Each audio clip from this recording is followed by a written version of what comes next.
Hello everyone, and welcome to Season 5 of Crave Arts Presents The Future of Film, featuring intimate interviews with the best emerging filmmakers from around the world.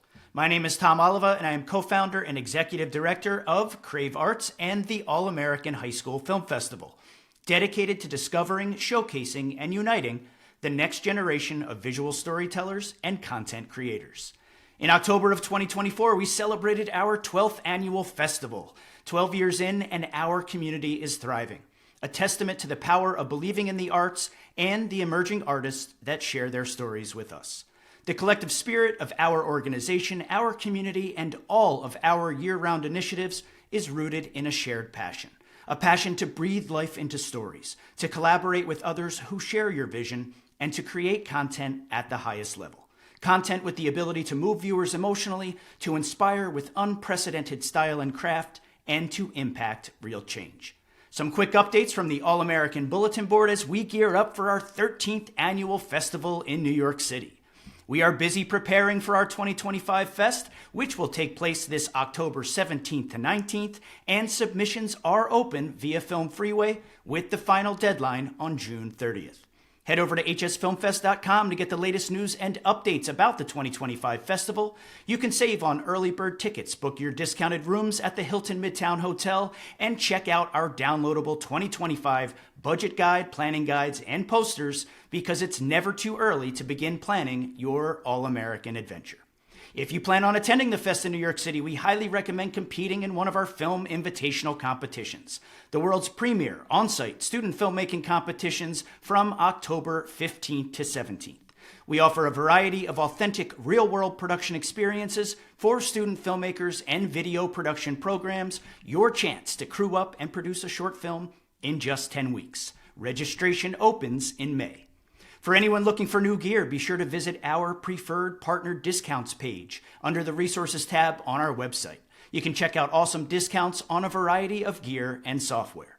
And teachers, if you're looking for a great way to boost your curriculum and elevate and inspire your students, check out our video production resource community and Roadshow, two terrific in-person or remote opportunities featuring lesson plans and interactive presentations based on our library of exemplary student films.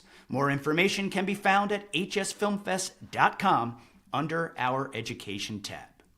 Today's guest, Max Hendrickson from Dublin, Ireland, is an alumni from 2021 to 2023 whose diverse range of animations depict terrifying landscapes ripe with danger, where desperate characters combat the sinister forces of industry, mechanization, surveillance, and paranoia in provocative, intricately detailed worlds that evolve like nightmares. Max's unparalleled talent delighted us for 3 years, and he racked up nominations and awards, including several noms for Best Animation and Best Overall Film, and wins for Best Animation and our Maverick Award. Max's impressive range as an animator seems to have no limits. If the themes are consistent, his style is anything but. Pivoting from digital 3D to hand-drawn to stop-motion, often within one film, with a level of skill that rivals professionals twice his age. But make no mistake, although his visual prowess can more than steal the show, his ability as a storyteller plays more than just a supporting role. And it's this duality that elevates his ability to engage the viewer. A barrage of imagery, character, conflict, tone, and atmosphere seamlessly forming the foundation for immersive engagement and an unavoidable confrontation with his deeper thematic questions and revelations. In his 2021 film, Enkata, winner of our Maverick Award, a humanoid red rose confronts a surreal, foreboding landscape on a haunting quest to escape the inherent isolation and uniformity of our modern, industrialized world. With his 2022 film, The Oubliette, winner of Best Animation, Max's abilities take a monumental leap on every level. This world, still overwhelmingly ominous and haunting, offers a brilliant display of sensory depth. Sound design, intricate detail, menacing and influential angles and perspectives, richly textured light and shadow, and yet still that singular, desperate character. That inescapable torment of imminent danger at the hands of a relentless, imposing, external, and all-powerful force. And his 2023 film, a depth interpretation of Edgar Allan Poe's The Telltale Heart, continues to illuminate Max's innate skill. this time via traditional stop motion combined with highly intricate miniature work and set builds. This mixed medium is the perfect vehicle for accentuating the dark and disturbing nature of Poe's work, blending eerie moments of dread through the lens of childlike wonder and curiosity for maximum terrorizing impact. If this all sounds like hyperbole, I beg you to invest in Max's work, to witness his continued evolution as both an animator and storyteller, capable of crafting beautifully intimidating, intensely imposing, and overall awesomely engaging productions. I am delighted to be joined by Max Hendrickson today. Hi, Max. How are things in Ireland? Things are great. We've been getting some good weather. I'm off school. Thank you very much for the flattering introduction. I'm very humbled. It's my absolute pleasure. I'm excited to talk to you too. But first, we're going to get the conversation flowing with a little exercise we call This or That. In this quick reply exercise, I'm going to provide two options, and you just share which one you prefer, okay? All right, I'll try my best. All right, let's do it. In honor of your Irish heritage, let's start with fish and chips or shepherd's pie. Fish and chips. I personally would say shepherd's pie, but I respect your answer. You probably know a little more about it than I do. Cookies or cake? Cookies. Okay. Depends on the cake, but as a whole, I'd say cookies. Calling or texting? Calling. Respect. Happy or sad songs? Sad songs. Usually better. Sunrise or sunset? Sunrise. Very positive. Country or city? City. Stop or go? Go. I like that. Condemnation or empathy? Condemnation. Bring them down. All right. This is a tricky one. Dream catcher or fortune teller? Dream catcher. Yeah. Okay. A question I'd like to ask everyone. Wide angle or close up? Wide angle. And that's a popular choice, but it makes a lot of sense considering your work. Drama or fantasy? Fantasy, definitely. For sure. And finally, film school or DIY? Despite the fact that I'm enrolled in film school, I've got to say DIY. All right, we got to get into that, and let's just do it. Let's dive a bit deeper into all things Max Hendrickson. I did have the good fortune to spend some time with you last summer in Milan, Italy, and I am really, truly grateful for the conversation that we shared. You and I actually had a minute to kind of really get into it together, and I was more, though, impressed with your innate curiosity and your desire to kind of explore and absorb every moment. Have you always had that kind of intrinsic curiosity, or is that something that's sort of evolved as you've gotten older? I don't know. I mean, I'd say I've always had it to a certain extent. Like maybe it's sort of carried over a bit more from childhood than, because of my interest in animation and stuff like that. But I don't know. I'd say a part of that as well is sculpted by sort of looking at things in a way like, I'd say related to world building and stuff. It's sort of, in particular for some films, I've done a lot of sort of research into stuff like that, like virtually exploring on Google Maps and things like that. Actually, off topic, but I had a sort of interesting experience when I was in New York for All American. I got to visit the actual apartment building that I based the 3D model of the Oubliette after. So, which was pretty cool because I'd spent many hours looking over that and from Google Maps Street View and stuff and figuring out all the architecture, and to actually see it in person was pretty surreal. That's actually amazing. I'm glad that you had that experience. Where was the building? It's just south of Chinatown, under one of the bridges. I'm not sure. I don't know, Lower East Side, anyways. Cool. What made you? Now you've got me very curious. What made you choose that building? I imagine you were looking at a lot of things, and sort of like city searching kind of came up. But what made you choose that particular building? What were you looking for? Yeah, well, I mean, I was looking for a few things. I definitely wanted the sort of New York not necessarily brownstone, but the sort of steps going up to the door. And I didn't want it to be a huge apartment building. Like, I think the real life one is only about 5 stories or so. And I wanted it to be by the bridge for story reasons, you know, that he gets off the train and is sort of directly at his house. And so I just sort of hunted around a little bit. Like, the particular location is where the bridge, you know, it's very low coming into the city. I think it's about 3 streets in from sort of the river, something like that. So it's kind of, you know, this big metal structure with a little passage underneath it next to this building, which kind of worked perfectly. And, you know, then I just sort of populated the area around it with some similar looking buildings. There's a lot more that goes into this stuff, I think, than people realize when you're doing it at such a high level. So that's a really cool perspective. And for context, everyone, the reason I sort of talked about, mentioned Max's curiosity and exploratory sort of nature is when we were in Milan, there was a large group of us, and periodically Max would just be like, with his camera around his neck, like, I just have to go off and capture this city and see this city. And it was just really inspiring to see.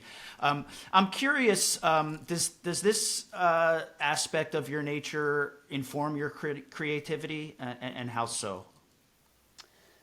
Yeah, I mean, I'd say so. Like, I definitely think being inspired by sort of visiting places, especially somewhere like Milan. It's just a breathtakingly beautiful city.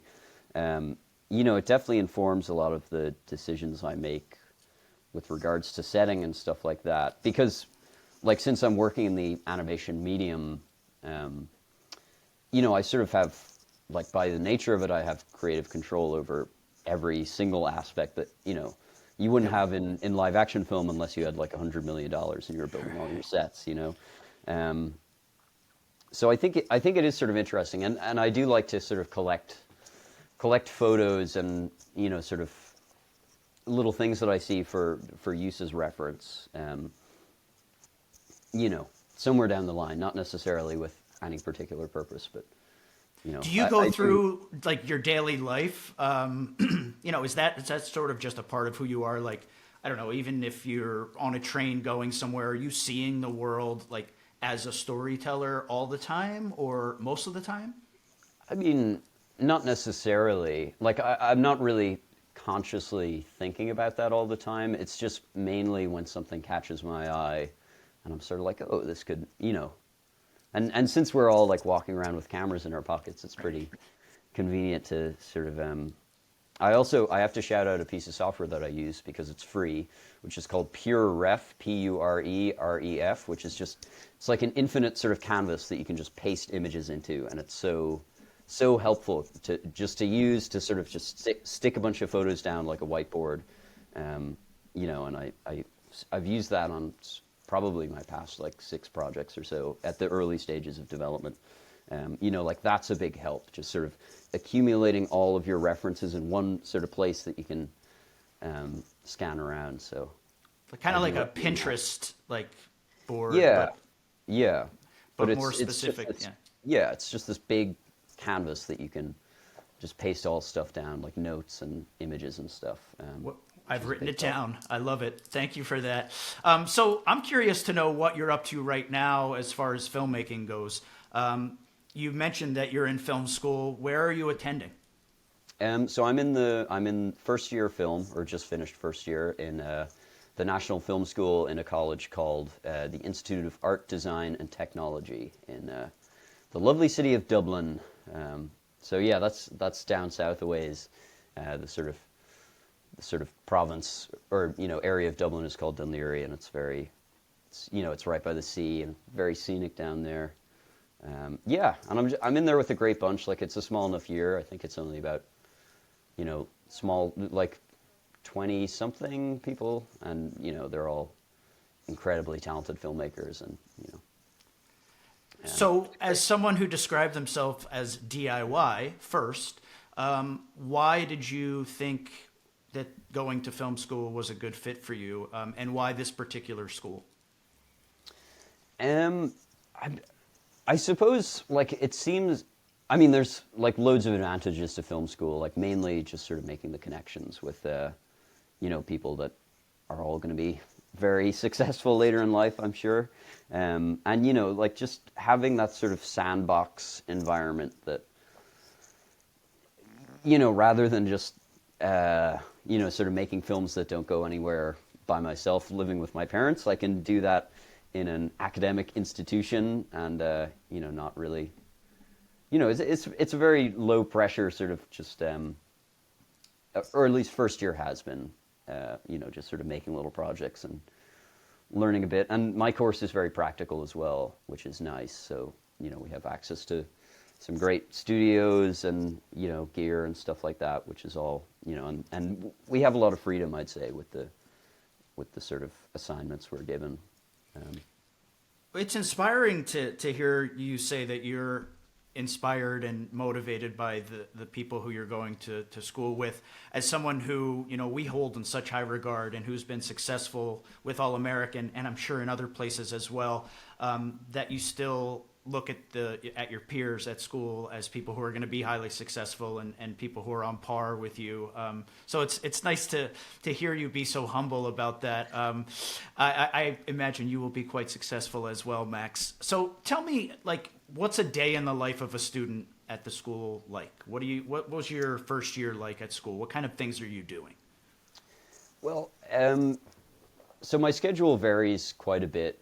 Like some of the days we'd sort of be in lectures, you know, doing more theory stuff, and then, you know, sort of for certain weeks out of the year we've had sort of shoots every day for different films, and you know, so we're like the way it's sort of divided up is we're put into groups of 6, and then for each person in the group of 6 does each role on 6 films. So it's like each person directs their own film, and then it sort of rotates the roles. So we're working with the same group on 6 movies, but in each one we're doing a different, you know, sort of wearing a different hat. So, you know, one day you'd be sound, the next day you'd be camera, stuff like that. And they're pretty small sets and small crews, without any crazy gear and stuff. So it's not like a very stressful sort of environment. So when that's on, you know, we'd have maybe a few days in a row that we'd be shooting,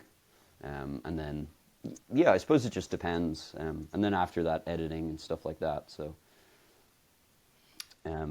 sort of half practical, half theory, I'd say.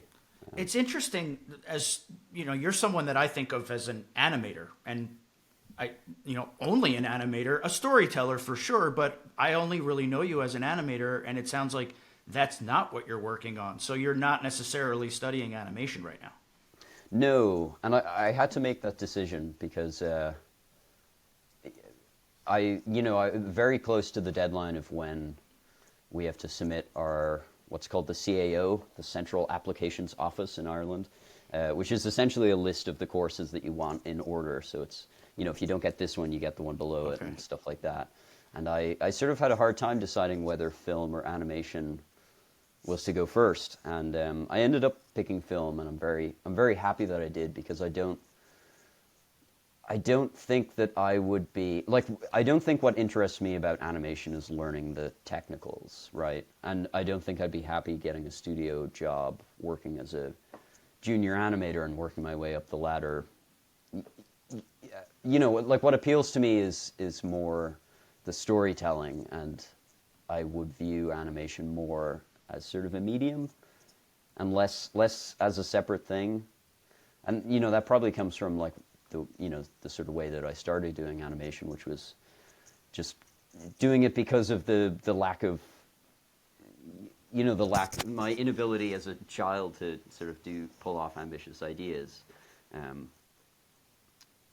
But I don't know. I definitely think the film was the right choice for me, and you know, and you're widening your options. Yeah. Yeah, I mean, now you will have a variety of tools in your arsenal to be that storyteller that I mentioned, that I know you are, in the intro. I'm also curious, you know, you mentioned, and I've heard this from other students at other schools talking about, you know, being on a project and one person is the director and everyone's learning the different roles. Is there a role on set, you know, in the production process that you've had to do as part of that, that surprised you, that you really enjoyed? I mean, I suppose sound probably. Like it wouldn't necessarily be what I want to do in the future, but I did find it quite nice to just sort of focus on just getting the best sound possible on the day. You know, because that was mainly that we're just doing location sound stuff, and you know, all the sound design for these little movies is just up to the editor. I'd say sound, you know, sound acquisition was a cool one because I haven't really done much of that before. Yeah. And you know, I mean, I very naively, you know, I suppose sort of assumed it was not much more than just like holding the boom pole and pressing record, but there's a bit more to it as it turns out. Yeah. Cool. I don't know. Cool. Yeah. I like that. Is there I always like to ask this question. Is there a particular like assignment or class, an experience that you had in first year that really stands out to you that just might be interesting to our listeners who are, you know, probably younger and on a path similar to yours and very curious about what it's like at university and studying film? Yeah. I'd probably say, lecture-wise, I'd probably say we had this block of lessons that we'd have sort of weekly that were called cine styles, which were given by this sort of great esoteric old cinematographer called Matt Skinner, who you know, he's a very purist kind of you know, film superior. You know, has a mindset like that, and we had a pretty amazing class with him where he just sort of scrapped the curriculum and taught us how to load a 16mm magazine, and you know, showed us one of the old Ariflex SR2 cameras and stuff, which was pretty awesome. Like we're not shooting on film or anything like that, but yeah, I think his classes were probably my favorite, and unfortunately, I think he's going to retire pretty soon. So, well, hey, you got him before he did. That's true. That's true. Yeah, like even his just regular lectures were very interesting. Like he just sort of play certain scenes from old movies and dissect the, you know, the lighting and sort of the techniques they employed and stuff like that, which was you know, I suppose it was really valuable because of his insight into it, rather than the course material. But yeah, that would be my answer. It's a great answer, and it sounds like you got to experience a true legend, and it's always cool to have a professor who just kind of is like, you know what, I'm just going to do what I want to do and you know, share my expertise and insights. So, like, what happens now? What are you working on anything, or what's next in school? And are you excited about whatever that is?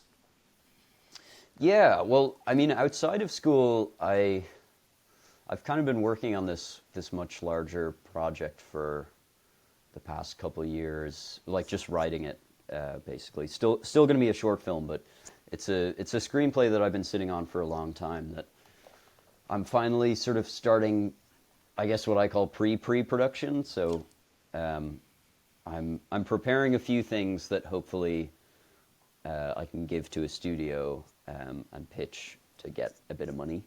And one of those things is a previs, which short for pre-visualization, which it's sort of essentially a like a shot-for-shot version of the film that's done way before even pre-production starts. That sort of, or I guess it's part of pre-production, but in my case, it's just for the pitch that I'm using to sort of communicate the vision better than a screenplay. Because I recognize I can't write, and you know, like at the moment it's just a very sort of sketchy, like almost like an animated storyboard. But I hope to get that finished soon, and you know, get some temp sound effects and probably me doing the voiceovers, and you know, if I get that together and I do that, okay, I think that would be a better tool than a screenplay for pitching it. As someone who just said I can't write, I must say I feel like you write some pretty compelling stories. Is that now something that you're looking for in your classmates as you're going through school? Someone who can help you develop those screenplays? Are you like actively looking for someone that can help you and the stories you want to tell kind of fully form? Yeah, I mean, it's funny. Like, I haven't really shown people that much about this film. I mean, I've talked about it a fair bit. Funnily enough, well, the story is sort of about it's about these offshore oil rig workers, and a fellow in my class. I was talking to him about it, and he was like, "Oh, my dad worked on these offshore oil rigs for like years and years and stuff." And I ended up getting to chat with his dad for a few hours, and throw a load of questions at him with regards to authenticity of my, the stuff that I've written and stuff, which was pretty amazing. Yeah. I love the topic. I mean, it's such a fascinating world. I think a lot of people are curious about it. I run into folks who work on those now and then at airports. Like you, I'm just super curious about it. What made you want to tell that story? I mean, I suppose, I think it's such an interesting.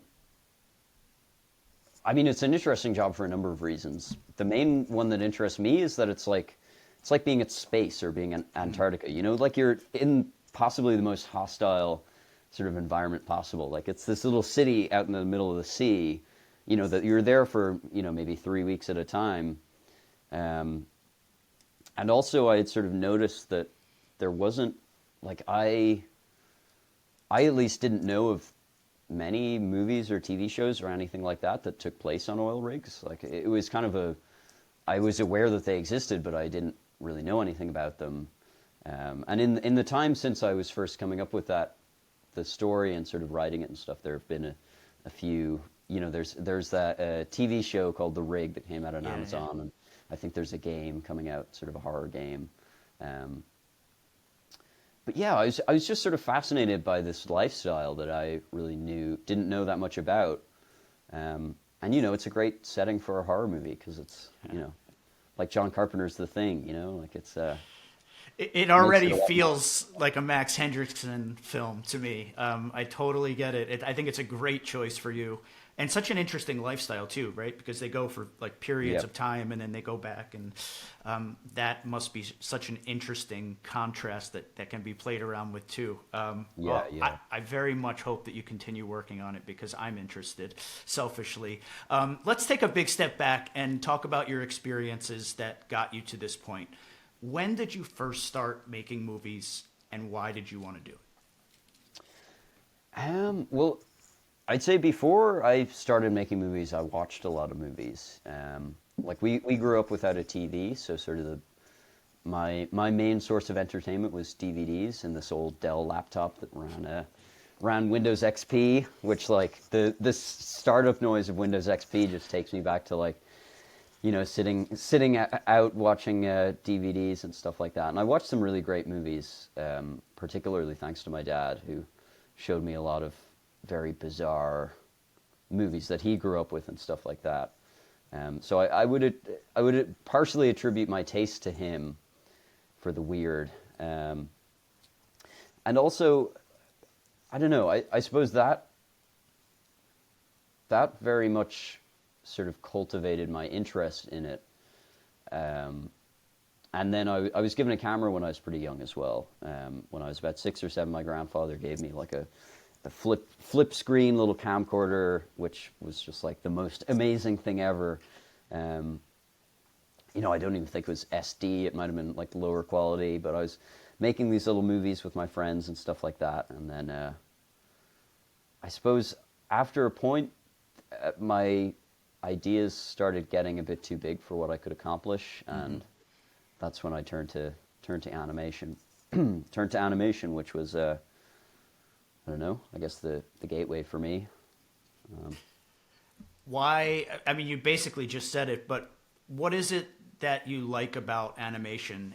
This ability to create worlds that financially you just wouldn't be able to? Is that a big Yeah. reason? Yeah. I mean, there were a number of problems that I didn't really stick with live action film long enough for me to like get old enough to actually, save up money and Right. get some proper gear and stuff like that. So I was, I was making these movies that would be like,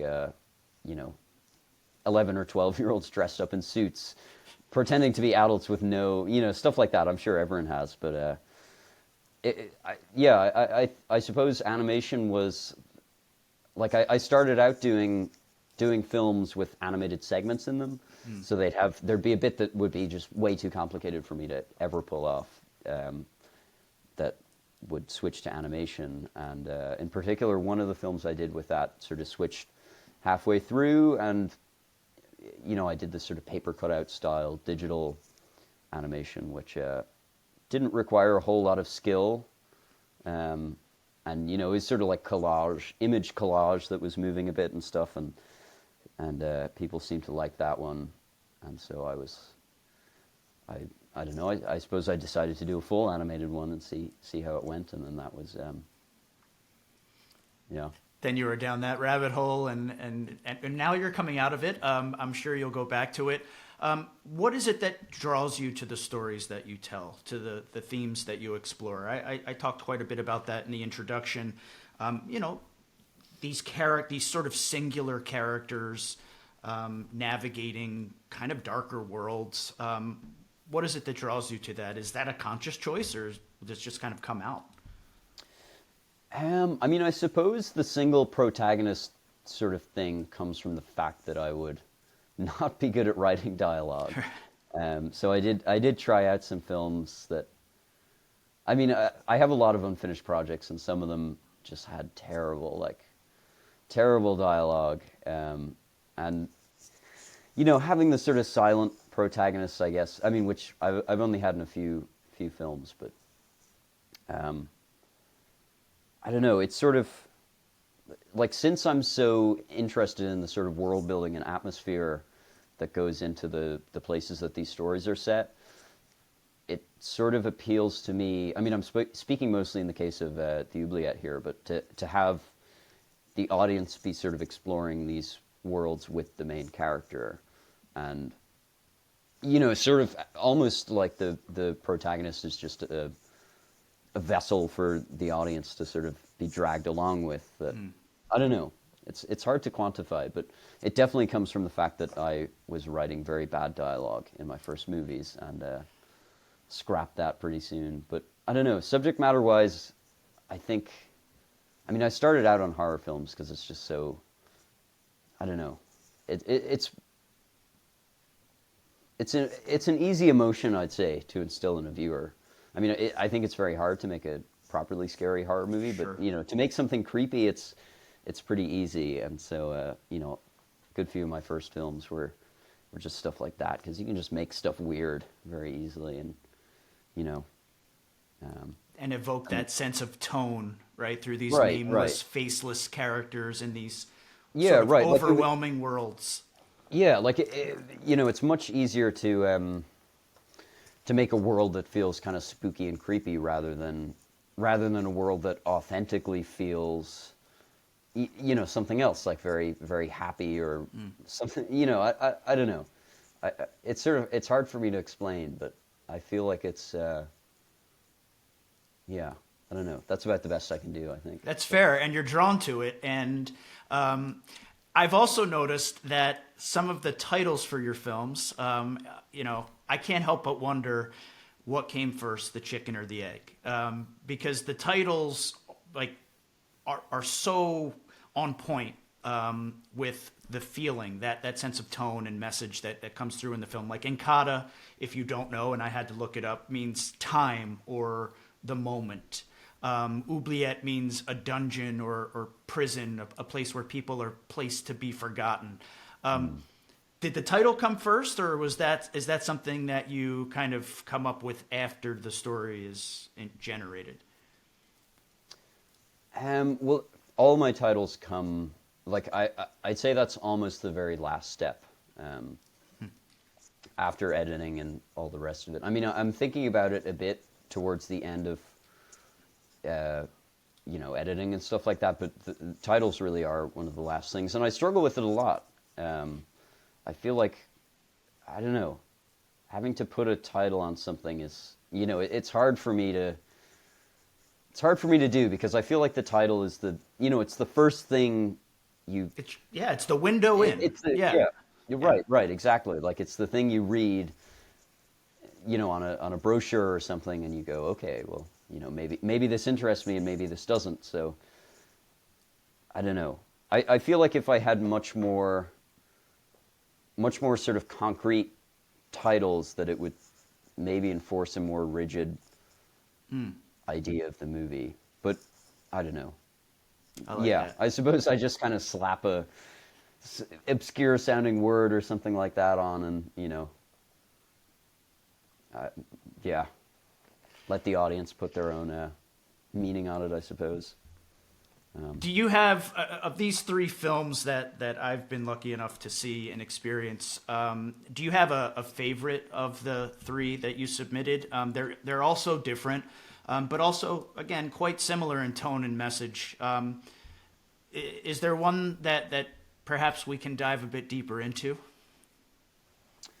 I mean, I suppose I would say that the Oubliette is my sort of most polished work. It's definitely the one that I put the most, I sort of put everything I had into it and made sure that it was as good as I could make it. I think you did a pretty good job of that, Max. Yes. Okay. So well, yeah, thank you. And I do too. I mean, if you're listening and haven't seen it, obviously that's the first thing you need to do when you're done listening is check it out.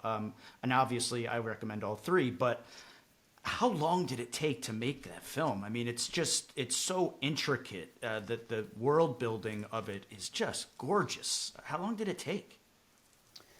So that was about a year. I mean, obviously not working full time. I was 16 at the time, and in Ireland we have sort of an intermediate year in secondary school, or what you guys would call high school. It's called transition year, and it's sort of designed to just be you'd go and do some sort of work experience or stuff like that, and it's sort of light on academic work. So I had a lot of free time on my hands, and I was able to sort of pour a lot of time and effort into making this film, which I hadn't really before. And although it wasn't, I don't know, it wasn't significantly a bigger undertaking compared to the films that I'd done prior to it, but I definitely wanted to put a lot more effort into making it polished.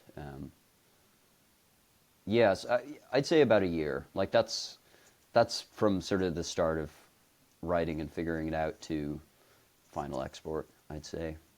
At 16, and I love that educational system, like real immersive education, a chance to explore one of your passions a little bit more deeply. And you have the option to skip it as well, which I kind of don't think is. I mean, I think only 2 people in my year skipped that, but I thought it was great. It's a nice kind of year of easy schoolwork before the big final exam rush starts. So yeah. And I would imagine, you say easy, but you worked pretty darn hard. I mean, you don't make something like that without working hard, but if you're passionate about it, maybe it just doesn't feel like work. I'm sure it was quite challenging.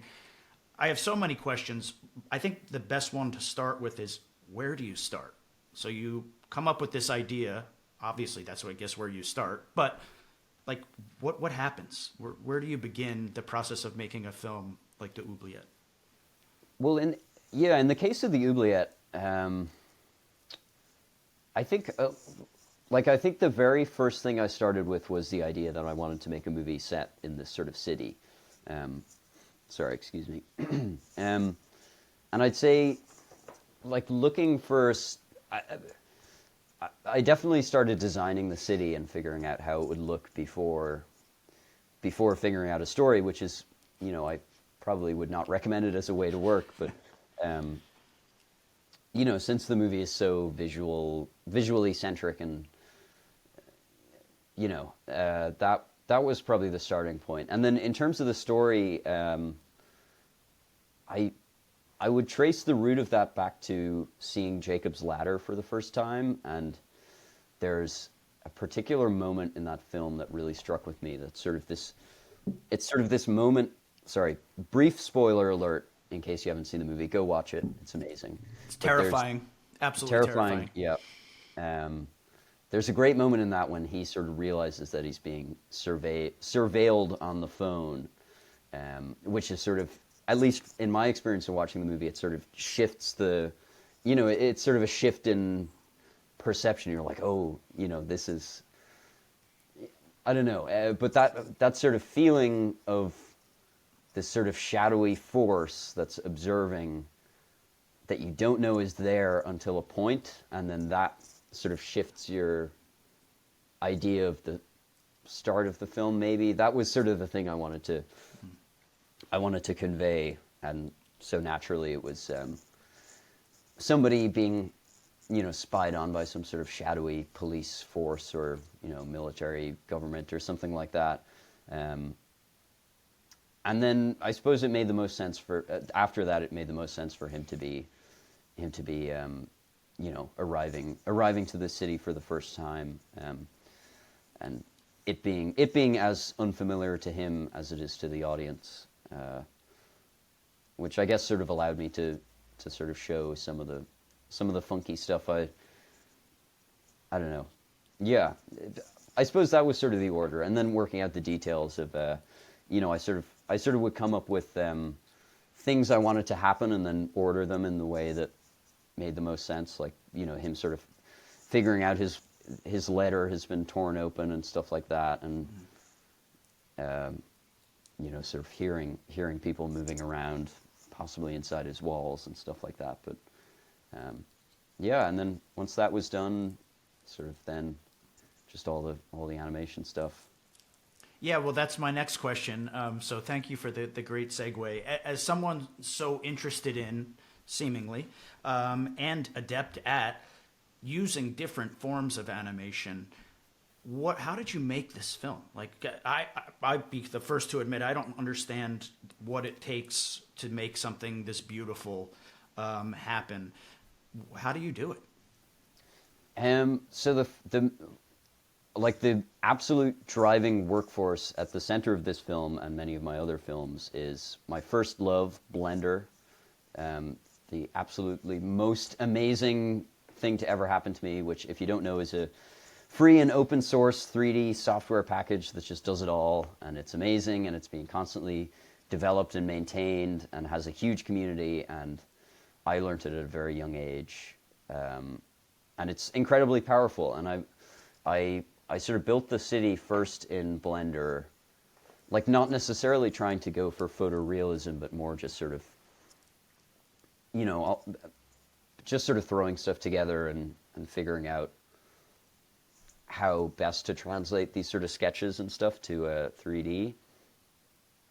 And then for the character stuff, I initially started with them like I sort of knew I didn't want to do 3D characters, because 3D characters are, at least in my experience, very hard to do and not have them look creepy.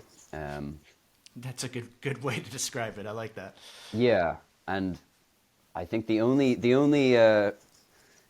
person I've seen really pull it off is Chase. As you know, the Chihuahua Shake, his most recent film, is just, you know, he's really, really good at getting the characters to not look like they're, you know, creepy sculpted 3D guys. I thank you for complimenting. He's talking about Chase Oliveira, folks, yes. Who's another one of our best alumni animators. That was very sweet of you to mention that. And you're right. He is the rare case where his characters don't have that creepy part. Yeah. And Chase, like, it's also been amazing to see him progress over the years, from his stuff that he submitted to All American, and I believe he also uses Blender, so you should definitely check out his stuff. Yeah. Are you in touch with him now that Yeah, yeah. Okay, good. I am. Because if not, I would be the I first to can't make wait an to introduction. yeah, I can't wait to see his next work. But yeah, I don't know. But anyways, I didn't want to do the 3D characters because I definitely couldn't pull it off. So I did want to do some mixed media sort of stuff, and I did a lot of experiments. And what I ended up doing was animating sort of a 3D rig in the scene. So essentially, that's just a skeleton that's sort of like a rough approximation of human bones, like arms and legs and stuff. And I could animate this sort of stick figure skeleton in 3D space to do the actions, and then use that as a reference for drawing over frame by frame. So I would do these sort of quick renders with this sort of rig skeleton, and then draw over him and flesh him out. And then I was pretty happy with how that looked, but it did very much look like it was just pasted on top. Even if he was sort of occluded by 3D objects in front of him, it still looked like he didn't really inhabit the space.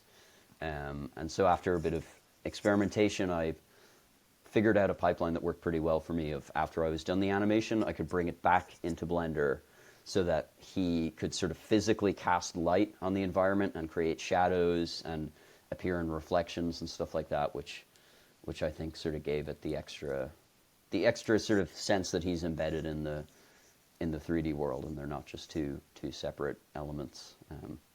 And thank you for taking it to the next level, because it makes a huge difference. Yeah, thank you. Yeah, and I suppose that was just the pipeline that I used for kind of the entire film. And then, the scenes without him were just sort of simply straight out of Blender renders. I like that you said simply. I don't think there's anything particularly Well, simple yeah. about it. I would imagine it's incredibly tedious. I'll say quicker, much faster, Okay. taking it straight out of Blender and not having to draw over it. But yeah, that was sort of the pipeline for it.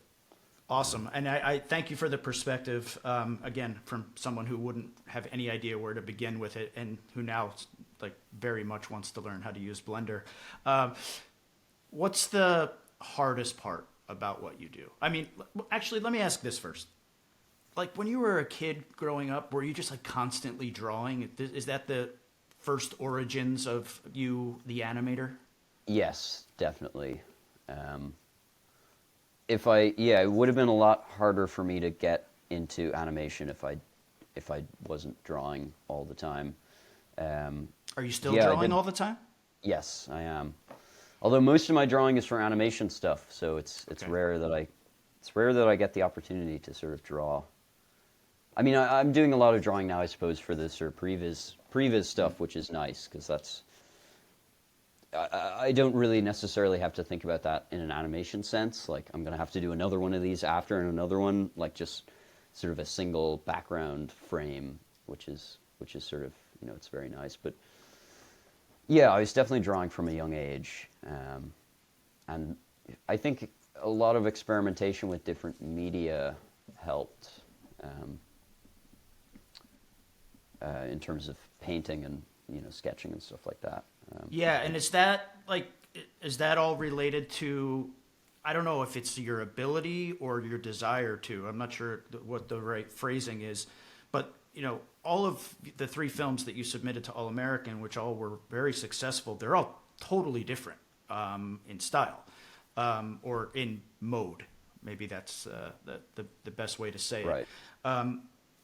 Is that a conscious choice, or this is the best one for it, or are you just kind of playing and learning? I mean, I definitely would not be.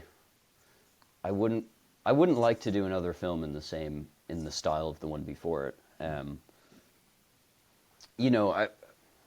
I guess in a way I'm sort of sad I used up the CG backgrounds with drawn over characters for the Oubliette, but it just wouldn't interest me to do the same thing again. Interesting. Because that's done and put aside, and I'm finished with it. And I mean, maybe I'm still experimenting is the thing. Mm-hmm. So I'm not necessarily trying to find one that I like that would suit me. It's just trying to find one that would suit the film, I suppose, or trying to find a combination of styles rather. Yeah, I mean, I suppose Blender is the link between all of them, because almost everything I've done has had Blender at the base. But yeah. Yeah, and now you're evolving and moving on, maybe going back to some of your early roots with cameras and in hand and more traditional filmmaking. I love that. I hope you don't lose that energy. I mean, and let me just be the one to say it's okay if you go back to a style that you already experimented with. I want to see more of it. Let me go back to the other question. What's the hardest part for you of the process?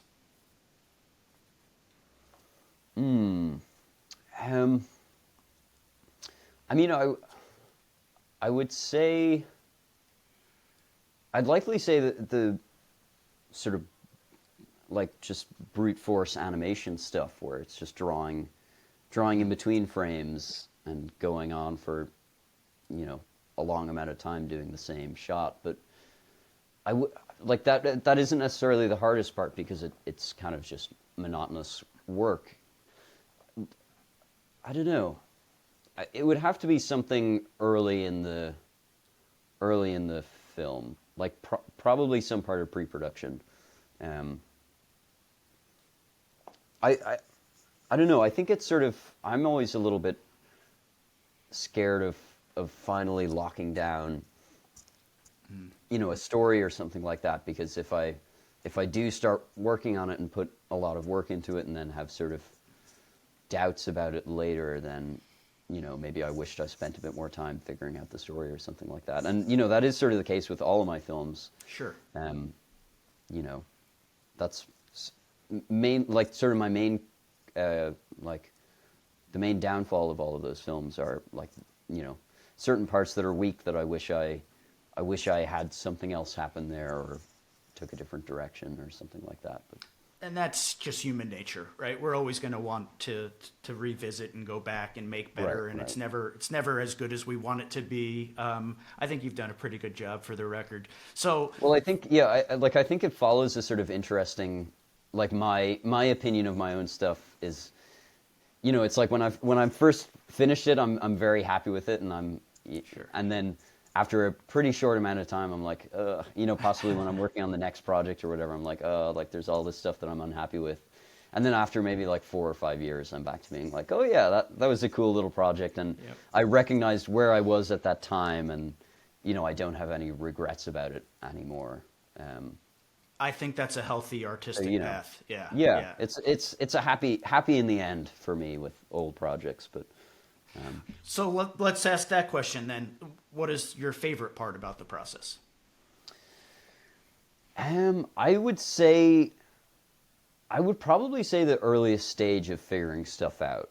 And I know this is kind of exactly the same answer as I gave to the last question, but like even earlier than that, I'd say just figuring out the world and the characters and like before I even have a story, exploring the possibilities of what could happen, and like just sort of throwing a load of ideas at a piece of paper or something, and figuring out which ones could work for the story. That, and also the very end of editing when I have a finished film. I mean, I'm sure that's the case with everyone as well, but those would be my two favorite parts. Like. Probably the very start and the very end. Yeah. I like that. And I think, especially as an animator, but really any genre, you have to be excited about that initial part because, you also know how much work it's going to take to realize it. And so that excitement is going to be the fuel that keeps you going. And it sounds like you're in that place with the oil rig thing where you're still in that initial phase of like, okay, what can this world be? Yeah. Right. That's exciting. Well, it's sort of, it's also a good sort of litmus test of if I'm going to get burnout or not. Because like all these unfinished projects that I have sitting on hard drive somewhere, maybe when I started them, I was like, yeah, like this is a pretty cool idea. Like there's one in particular that I was kind of sure I was going to make into like a 10-minute animated film that scrapped after about 3 months or so. But, I never was super passionate about that movie to begin with. And then... sort of predictably, I ended up getting burnt out and just going like, this is going nowhere, and left it aside. But that, funnily enough, was the house at the end of the Oubliette was built for that film. So the film I was making before the Oubliette was going to be set in that house, and I scrapped it, but ended up being able to use the assets from that. And I had another film before the oil rig one that was going to be a big one as well that I sort of killed, and I haven't used any of the sets from that yet, or virtual sets, but maybe I will. They're there waiting. Yeah. Just waiting for that spark to fully ignite. Tell me, do you have specific influences? Again, I know you as an animator. You're evolving into much more than that. You've always been more than that. Do you have influences that inform your style and motivation as a storyteller? Yeah, I mean, I would say kind of my biggest influences are the movies and the stuff that I watched when I was really young, and it sort of stuck with me the most. In particular, I would say the Czech filmmaker Jan Švankmajer. Very film school answer to give, but see, normally this is where I would write that down, but I'm not even going to try to spell it. I'm happy that I was able to write down pure ref. So I've got one good rec. Why his work? Well, his stuff, like, I think my father saw some of his stuff at like an animation festival somewhere in the 70s, and we had a few of his films. Anyways, they're just nuts. They're like stop motion with skulls and just really creepy little odd films. In particular, his Alice in Wonderland movie is really, really great and quite disturbing. But his stuff was so unique and was really unlike the other stuff I was watching when I was young. And that really, really stuck with me. And I'd say that's sort of my greatest influence. And he's still alive too. I think he's still working, but he's a really cool guy. And I'd say like other stuff I watched a lot when I was a kid. One of them is Gumby. I think I even have a little Gumby figure somewhere around here. Yeah, I do actually. Well, I bet a lot of people listening don't know who Gumby is, so that is a great visual reference. Gumby is a weird show from the 50s, that's sort of claymation. I think it's the 50s. 50s, 60s? Yeah. Yeah. And Gumby, like, it's a kid's show, but a lot of the episodes had really kind of them going to these really, like, hostile, dark, scary places. Like, there's one with a witch, I remember, that's just really scary. Like, she's like, that sort of stuff really stuck with me when I was young, and I also, I don't know, I remember some movie called, I nearly know the name, it was like 300 million miles from Earth or something, about some terrible B-movie, like alien flick from the 50s, but that really stuck with me because of a particularly disturbing scene. And yeah, like stuff like that, I'd say all just sort of sculpted what I thought of as the coolest, as sort of my favorite films. And like some of my early films were trying to imitate like Jan Švankmajer's style and stuff, like doing little movies with like my stuffed animals, sort of exploring these scary places and stuff like that. When I was really young, like 6 or 7. And art and cinema is such a cool way to explore that. I mean, because you're not a dark person. I've gotten to know you enough that you're not at all, but you like that sort of like jolt that these darker films give you. What is that? Is there a way for you to like quantify that thing that you like about the? I like it too. People like it. That's why people keep making this stuff. Is it like is that whole like opposite of what you expect, or taking you out of your comfort zone? How would you articulate that thing that you're going for, that you saw and were inspired by? And by the way, shout out to your dad for helping create the artist that you've become. I absolutely love that. What is that thing? That like thing that you're chasing? I mean, I think I'm trying to. I mean, I definitely, like, when I'm making movies, I'm really only thinking about myself. Like, it is sort of the thing like the movie is entirely just the movie I would want to see.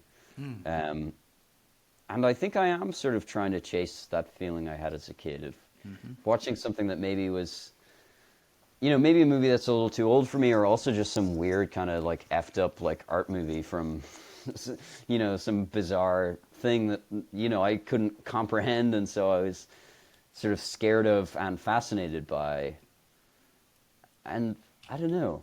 I mean, I suppose, yeah, it's also partly about, what I was talking about, that it's easier to make an atmosphere of darkness and oppression than happiness and all the rest of it. But I don't know. I mean, I haven't really done enough soul searching to be able to come up with a concise answer for you. But that was actually better than I expected. That was not an easy question to answer. And I think, yeah, that was perfect actually. And I think it's just interesting too that you found this, and that you like you just said something so honest that I make movies that I would want to watch, and I think that really says a lot about you, that you're conscious of that and self-aware enough to say like, but that's what I guess we all do when we're making art. Like we're not going to make and you're making it for yourself, but you're chasing that thing that you respect. So it's it's really both at the same time.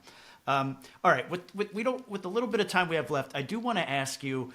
I'm so glad that you got to. I'm so glad I saw you in Milan. I'm so glad that you were successful at All American and that you were able to attend. What did that mean for you at such a young age to be recognized, and how did it help you continue on your path? Oh my gosh! Well, I mean, yeah, I can't even really begin to describe how much of a shock to the system it was coming to All American for the first time. Well, for starters, the first year that I was selected, I didn't go. I probably should have dropped everything and went, but I remember winning the Maverick Award and being pretty thrilled, but not realizing the scope of what the festival is and what it means.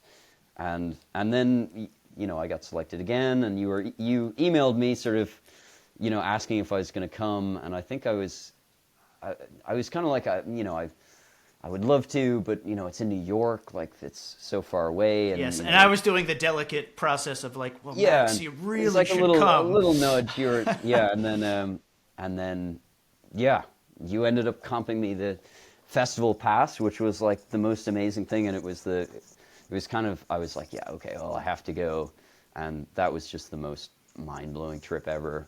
Did you travel by yourself?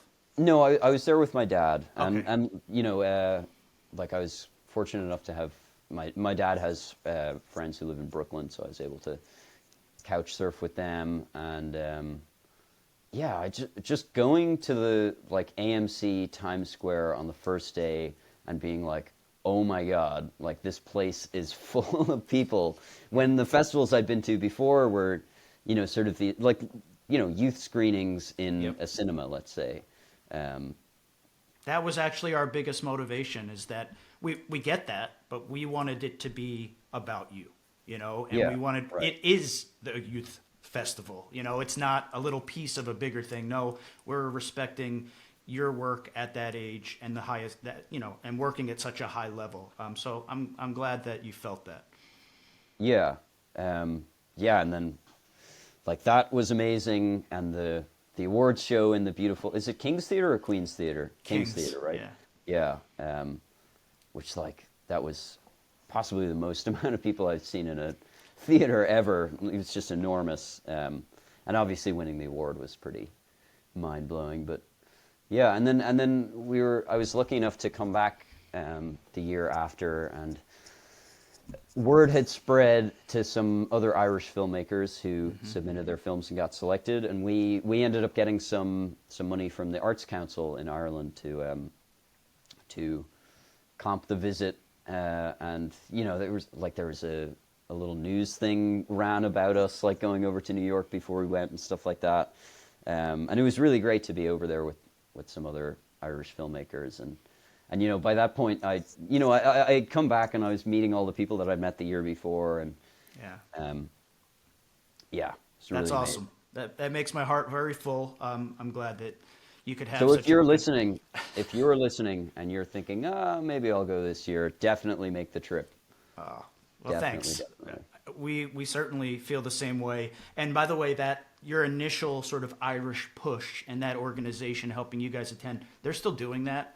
So it's continued, and I Yep. think that you and a few others really help make that possible, which means a lot as well. Because I get it, it's expensive and it's a challenge, and it's not necessarily something that everyone can do, especially traveling so far. Okay, two more questions. One. What advice do you have for our community, for a young Max Hendrickson listening to this, who's like, oh, I'm an animator or whatever, and I'm like him. What do they need to know? What do you think is important? Well, so there's two, like, I've sort of thought about this question before, and I think there's two sort of things I can say. Either like definitely push, and make that idea happen, and make your film. But also there's the other side, which is don't bite off more than you can chew, because that was definitely discouraging to me when I was first starting out, like not really managing my ambition on these films I wanted to make, and having so many projects that just, I would just get more and more realize that were unfeasible. And I think that did sort of hurt my motivation a little bit. So I'd say a combination of the two things, like definitely, like your ideas are amazing, you have to make them into a film, but just manage your ambition to a certain extent without compromising too much. Just think about what would be feasible and then go a little bit beyond. That's what I'd say. I think that's... And if you're in animation, do whatever you want, because it's animation. Learn Blender. Yeah, learn Blender. I like that advice a lot, though, because all over the place. Yeah. we get... every year we get submissions from like one filmmaker, and they submit 5 or 6 films that are all short and they're all okay, and we just we're like, if you just made one film really, really good, you have it in you, but you're a little bit too spread out, you're trying to do too much. Just if you have that one spark, pour your heart and soul into it, but keep your expectations realistic too. I think that's important. Okay, right. So I always like to end with asking my guest some recommendations, some artistic, cultural, experiential, whatever it might be. Give us something that you've checked out recently that you recommend. And again, I always say this is actually just me asking, because I'm sure you have some good stuff to share and I want to check it out. Okay, definitely for this, I'm going to have to say the works of Philip K. Dick, because I've come a little late to the party with this. I only started reading his books about... I read the Do Androids Dream of Electric Sheep probably when I was too young to fully appreciate it. And just in the last year or so, I've been making my way through his books, and he is phenomenal. He's my favorite author at the moment, and just he really, like, he writes in sci-fi, but it's really... The more of his you read, the more you realize that every book is just sort of an insight into his psyche, and these themes that sort of penetrate between all of his work, particularly themes of, sort of his thoughts about religion and, sort of very metaphysical ideas, and like he struggled a lot in life with, various things, and I don't know. I just think he's a genius, and you should definitely read his books. I love it, and it's been a long time, and I haven't read enough. So I think that's great. And in a world that has so many great sci-fi writers, and he's more than that, and I think you just expressed that, but he really stands out, and that's not an easy thing to do. Well, I just want to say thank you, Max, for an insightful glimpse into your experiences and motivations as a storyteller. It's been an immense pleasure. Thank you, Tom. It's been great. Thank you. I hope everyone will check out our links to Max's impressive body of work in the description, maybe some new ones that Max might send us. And I definitely also remind you that this is just one of many in-depth conversations with the future of film. You can go to hsfilmfest.com for more information on the All-American High School Film Festival, and please subscribe and share across all platforms to support our important community of artists. Max, we did it. Just full transparency, we recorded this episode once before, and we lost it in a technical hoo-ha. So, this one was better. I hope you feel the same. I think so too. We're just going to have to keep chatting and keep recording. But Max, an absolute pleasure. I'm rooting for you, and I don't have to say, let's keep in touch, because I know we will. Absolutely, Tom. Thank you so much. Awesome. Thank you, Max.